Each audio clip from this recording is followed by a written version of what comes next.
Hello, welcome. I'm just going to go shut the dryer off, so I'll be right back. Give people a chance to join. Okay. Okay. Okay, I'm back. I'm back.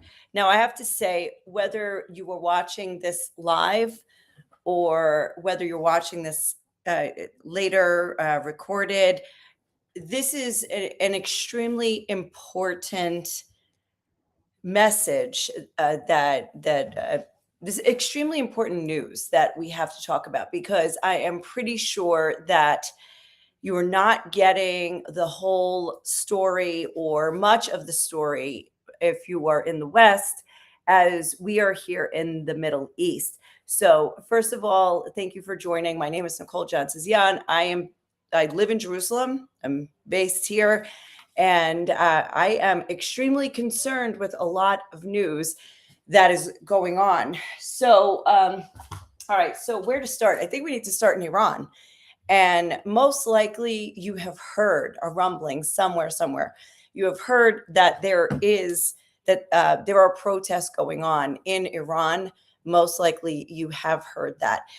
It is now, they're saying that more than 200 protesters have been killed, that 1,000 have been arrested.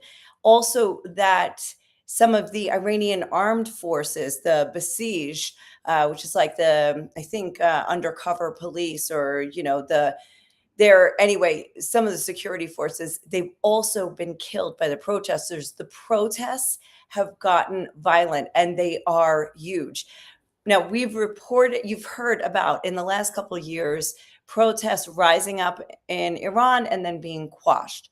A lot of people are saying that this time it looks and feels different, that this time there are more people, and that they have shedded their fear of the regime and they are just going all out. Now, in the past, I've seen the photos of the protests and videos that have come in from around Iran, and I did not see buildings going up on fire. I didn't see the protesters uh, forcing the Iranian armed officers to back down or to retreat. I didn't see this in the past, so I am inclined to believe that perhaps this is different. The only question is whether it can last. And honestly, what I heard in previous protests, and I believe the same applies now, that unless an outside force comes in and supports the protesters, that it won't succeed. Iran is a big country. I think it's something like 90 million, and it's huge. If I could share, maybe further in the broadcast, I'll share the map. But if you look at the map, it's an extremely large nation. But and the protests now that are happening are in several cities, like well over a dozen, including in the capital in Tehran, and they're massive, and they have a different tone. Seemingly, I'm not there, but it seems to have a different tone than in the previous protests, which were eventually quashed. Now, the last, after most recently, with the war between Israel and Iran, it was 12 days in June. Right after that was over, there was a big roundup by Iran, by the authorities of all different people, accusing them of various things, including, of course, collaboration with Israel, and even 53 Christians were arrested. I don't know what their current status is right now, but they were jailed, and I don't know what's happening right now.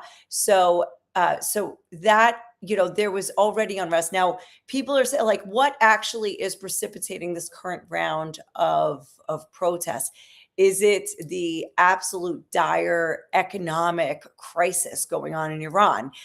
Or is it just people are fed up?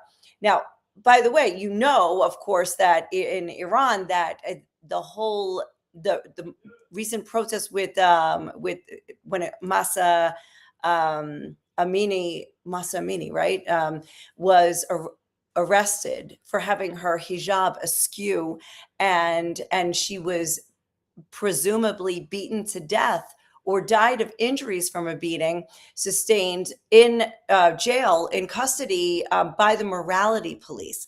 And now, since then, years later, the women in these protests, they're not in the hijab. Many of them are without.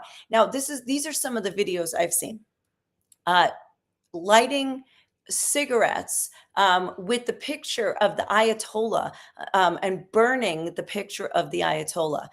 I've seen in these videos people knocking down the statues of or burning signs of the Ayatollah of Qasem Soleimani, who was assassinated on January 3rd. By the way, January 3rd seems to be Trump's date. You know, that was Maduro in Venezuela.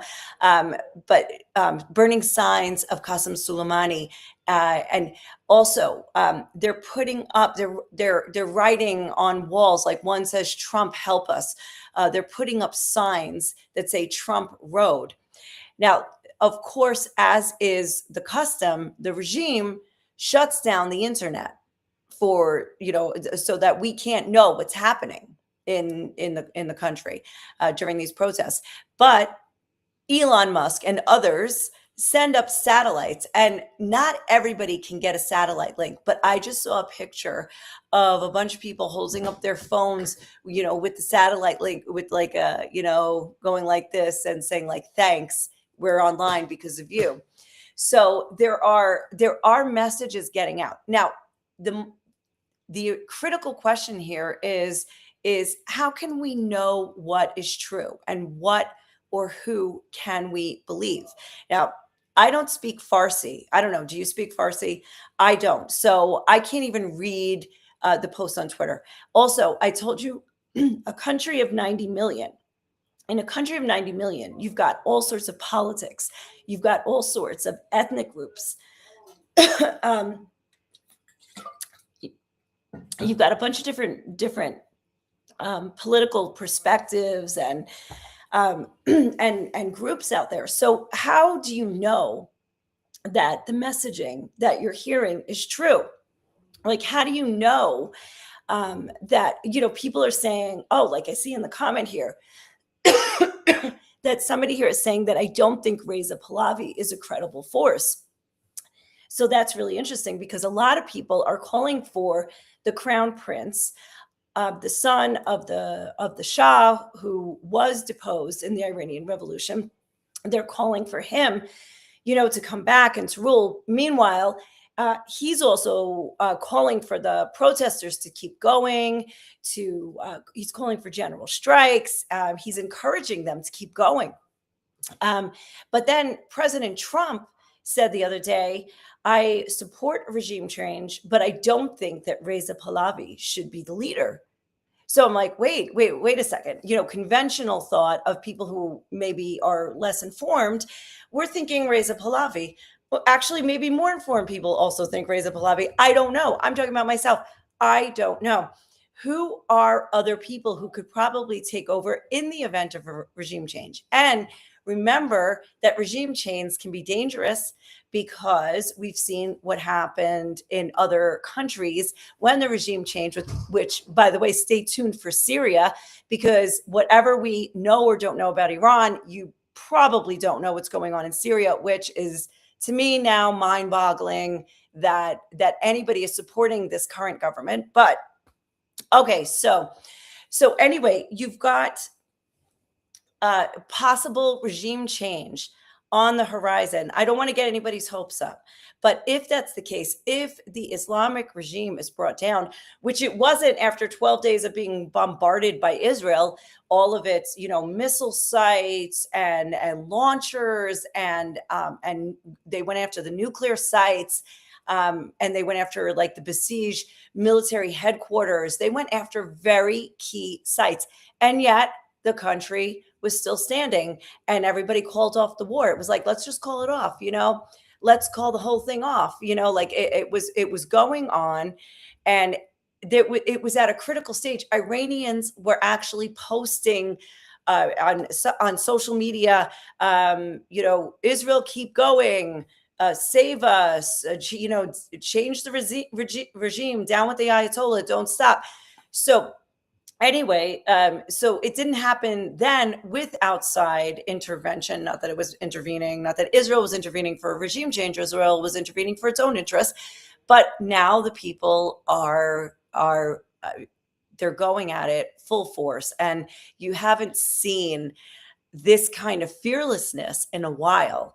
And it seems to be that the protests are more well attended, that they're more violent, and they're carrying on. I think we're coming on about 2 weeks now.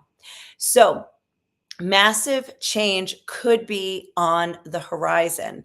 Now, the other protests have ended in arrests and executions.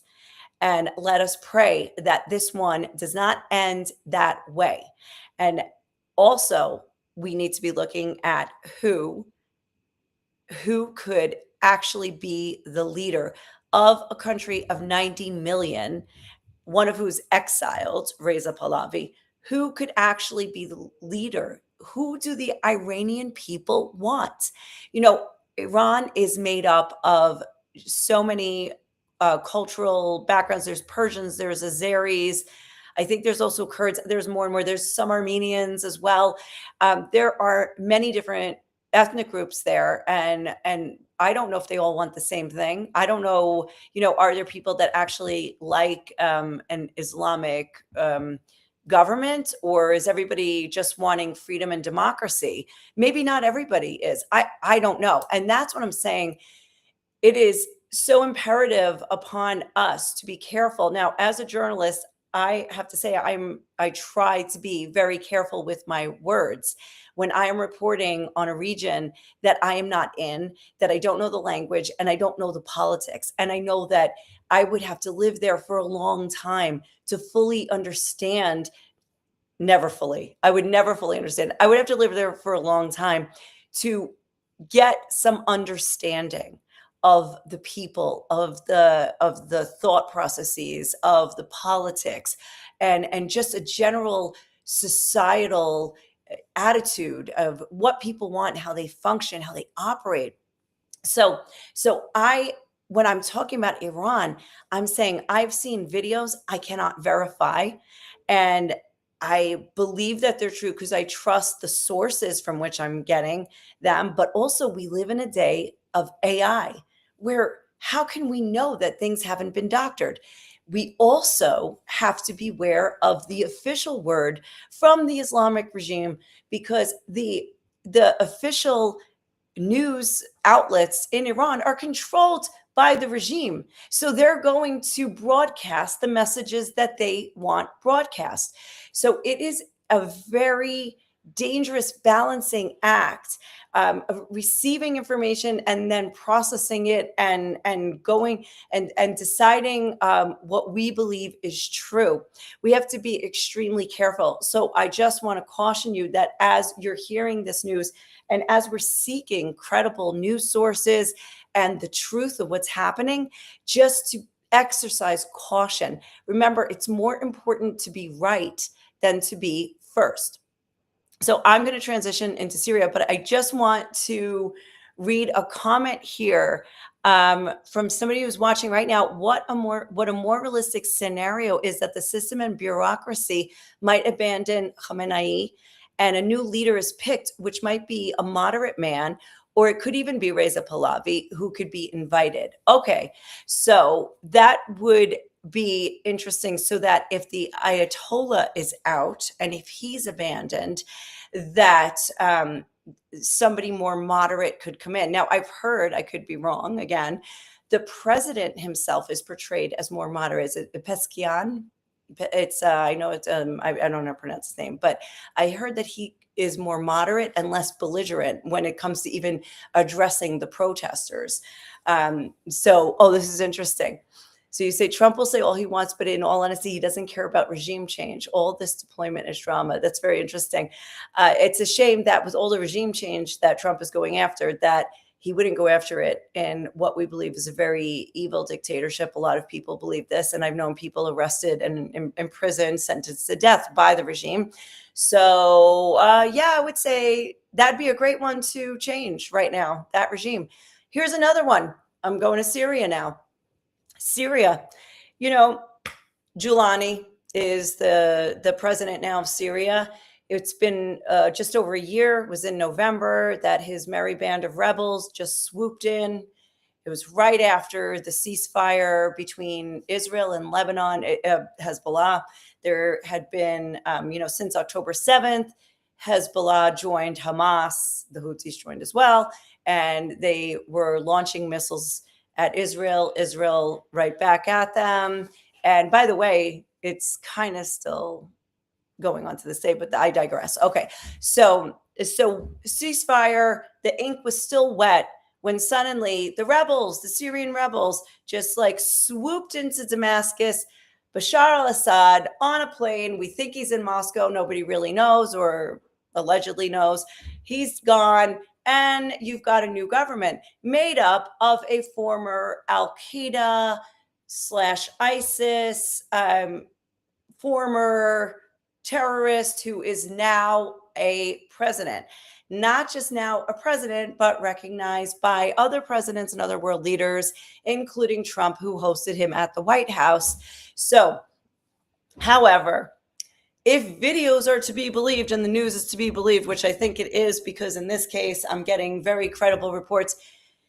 Do you remember that that after this regime came into power, Giuliani's regime, they first went after the Alawites. The Alawites are a religious sect that are associated with Assad, was Alawite. So the Alawites were against the rebels. And so let's go after the Alawites. And, it almost, it was tit for tat. But then they went after the Druze. And the Druze are another religious sect. They are in southern Syria. There were many killed, but part of it was thwarted because Israel is, sharing a border with these Druze villages, and Israel already is quite well into Syria with the military, just kind of holding a buffer zone, and yet, and so that was probably quashed a lot faster than others would be. Now it's the turn for the Kurds. So in Aleppo, there are some Kurdish neighborhoods, towns, strongholds. Again, I don't know. This all needs to be verified. Please look this up if you are interested in knowing more about it. It's going to take a deep dive. But now Giuliani's forces have turned their sights on the Kurds, and they are ordering, like Israeli style, evacuations of certain neighborhoods. Get out now, get out by this time. We're going to bomb these neighborhoods. And the Kurds are, they're fighters. And from what I can see, they're not backing down. From what I can also see, Kurds are being caught, and women, Kurdish fighting women, and God knows what's happening to them. But I saw the body of one of them being tossed off a building. Now, as I say that, I will tell you, I cannot verify the veracity of that video. I cannot verify that she really was Kurdish and that they really were, are the ISIS fighter. The current Syrian army fighters. But this is what's happening in Syria right now. And you've got another possible slaughter on your hands in Syria. So, and this is by the Syrian army. It is literally the Syrian army pitted against the Kurds in Aleppo. Now, the Kurds are also enemies of the Turks. Aleppo, I got to look it up, I think is in northern Syria. And the Turks are right there breathing down their necks. So the Kurds are pit between now the Syrian forces and the Turks in the north.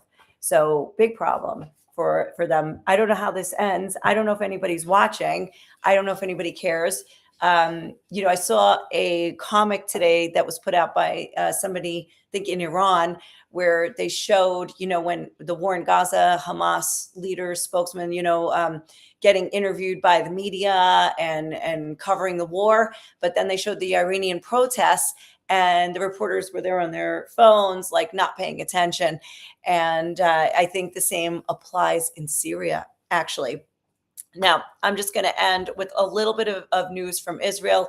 Israel seems like very calm, sort of, after all this other stuff that I'm going on and watching, nonstop, trying to get to the truth of the matter, what's happening in Iran, what's happening in Syria.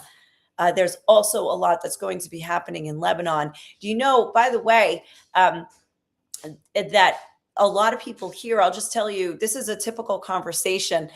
We told a friend of ours, we had some friends in town, and so we told this restaurant owner, we said, "Hey, we'll see you Thursday. We'll be there with them on Thursday," and he was like, "Yeah, if the war doesn't start." And that is actually the mentality right now of many people here. Everybody's expecting a war. Where? Well, either Iran or Lebanon. Those are the two potential theaters of war. And Iran, I don't think, it'd be so interesting to see, like, on a geopolitical level, whether Israel would now attack Iran, because they've been posturing before the protests start. It was posturing between Iran and Israel, like, I'm going to attack you first. No, we're defensive. No, we have to defend ourselves, so we're going to attack. Whatever. I'm just like, okay, whatever. Like, and you can't believe a lot of things are leaked to the media just for political reasons. So, we're about to have an incoming missile right here. Daniel wants to say hi. So, hi, Daniel. Yes, that's awesome. Okay, so will Israel, though, attack Iran during the protests? Because now you would think, it from a strategic point of view, wouldn't that make sense? Like, catch an enemy while they're down because they're dealing with the protests. But why do I doubt that's going to happen? And I couldn't explain the reasons behind it. Anyway, wait and see. Lebanon, why Lebanon? Because Hezbollah has not yet disarmed. And disarmed, is that the right word? And that is part of the deal that Trump went and made, that Hezbollah must disarm and Israel must retreat. Israel, by the way, has not missed a day in Lebanon. They are there, ground troops are there, and also not a day goes by without a drone strike or a targeted assassination. Daniel, could you please? You're distracting me. He's watching his own stuff right here. You're not watching my live, Daniel. I'm so offended. Anyway, in the meantime, I just want to say, Jerry says hi. We met Jerry at the concert in Christchurch. She's going to be back. So she'll meet you again. So anyway, okay. So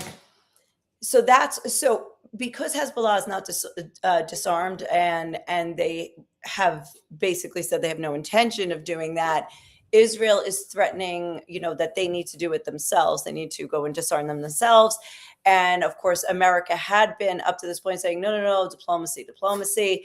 But it looks like everybody might be getting to the end of their diplomacy rope. And so these are the things that we're watching. And when people jokingly say, "Oh, I don't know if I'll see you later this week because there might be a war," we're joking, not joking.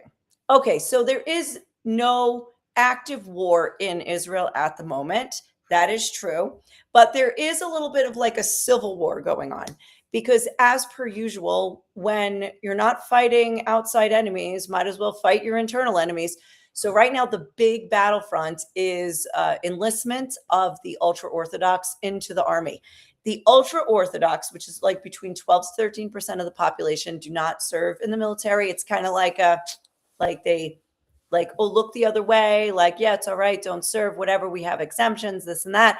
But people are getting a little bit fed up because the war, about 1,000 soldiers were killed in the war, and the burden is falling disproportionately on the secular and national religious populations. Generally, the Arab Israelis don't serve, and they are about 20% of the population. Then you've got the ultra Orthodox, which are about 13. Let's just say that basically one third of the population, even though it's mandatory conscription, one third does not serve. So now there's a big push, but of course it's political. And I'm not going to get into all the politics right now because the ultra Orthodox parties make up the coalition. They are part of Netanyahu's coalition. So he needs them in order to continue being the prime minister. However, even people from his own party serve in the army and want to see them serve in the army. And then his other two coalition partners also serve in the army. They're the National Religious. So the protests, the protests are insane. There have been Haredi ultra Orthodox protests almost every day, every night. Over the past week, they took off for Shabbat last night. I guarantee you, there is going to be a protest by the left wing. Or the anti-government people. That's so funny. The ultra Orthodox are anti-government in terms of they don't want to serve in the military, but then the anti-government are the ones who serve in the military, but they're against the policies of the government. See, that's why I tell you, you've got to live in a country for a really long time to start to understand it. And even then, you're like, what? So the protests took on a really not violent like Tehran violent right now, but they were massive. There were things burning, and there was a bus driver trying to get through, and he said he was threatened by some of the protesters, so he sped through. He ended up hitting some of the protesters, and a 13-year-old kid was killed. So that really set things on fire. So that was really bad. All right, that is the ultra Orthodox protesting, enlisting. Don't know how this is going to end. Of course, stay tuned for that. Now, other things that are burning. The Israeli settlers, not all the settlers, I like to distinguish. There are very activist settlers that are on a daily basis harassing Palestinians, whether they're they've been breaking into their homes, burning their cars, their property, destroying their property, their olive trees. It goes on regularly. It really does. But it's actually increased in the past few months. Now, it definitely increased over the past 2 years because of October 7th. There was a lot more hatred. There was a lot more, just animosity going on, especially like between Arabs and Jews. But in the last couple of weeks, there's been an intensification of settler violence in the West Bank specifically. So in the northern West Bank specifically. So anyway, that is something that I am continuously following, and it's actually getting worse. I think we need to do a deep dive into that just to really understand what's going on and to really portray it to you with not just a couple of headlines here. The other thing, just to wrap up now, there's not a war in Gaza. However, there are still IDF strikes almost on a daily basis, and there are still sporadic attempted rocket launches, how on earth, by Hamas in Gaza. Not just Hamas, could also be Islamic Jihad, could be anybody, who knows? But there are still rocket launches attempted from Gaza. How do they have rockets? How do they have launch pads? How do they have the ability? Israel is controlling, last I checked, it was like over 50% of the strip. And it's empty, like of the Gaza Strip. They have a buffer like from northeast and south going around, and it's 53% of the whole strip, and all of the Gazans are in like just in a smaller spot. So all of that part that Israel's controlling is devoid of Gazans. And a lot of that has just been leveled. So it's very interesting that in that constricted space that they still have weapons and the ability to launch them. The IDF is still finding tunnels and just like it destroying tunnels. They have found weapons. I mean, it's crazy. There is also still one hostage body remaining in Gaza, and part of the deal was that phase two of the ceasefire, which is now how Gaza is going to be governed or rebuilt, that wouldn't begin until all the hostages are returned, both living and dead. But there's one remaining, Ron Gvili. He was an off-duty police officer who was out on an injury, but when he heard about the fighting, he went out to fight and he was killed. And his body was brought into Gaza. So that's the one remaining. And it will be interesting to see whether Israel will agree to go forward with, Trump looks like he wants to go forward. Trump wants to do this Gaza peace board, as he calls it, and he just wants to get started. And the question is, will Israel be okay with that? Like, will Israel want to do that? So, and then will the Israeli citizens react and say, no, you can't do that? Like, what will happen here politically? But anyway, that brings me full circle. So I guess I'm gonna end. I just want to say thank you to those of you who are watching live. Jerry, Emily, Cindy Lou, Laura, and Zane. That's, awesome. That was, and Dava, very cool. It's always fun to be able to interact, especially when you have comments and questions. And I think Zane here had some really good ones also about racist social media too. We're asking Trump for help and being too much allied to Israel. Okay, interesting. This is what Zane says. I also believe that racist social media team needs to distance himself as portraying asking Trump for help and being too much allied to Israel, as it will hurt him and his credibility with Iranians. That's very interesting. Okay, I didn't think of that, but I'll put that in the cycle of thoughts that goes on as I try to get to the bottom of the news here. But anyway, thank you so much for joining. This was great. And we will definitely, I would say, just stay tuned, because there are developments in the Middle East like all the time. So anyway, thank you very much.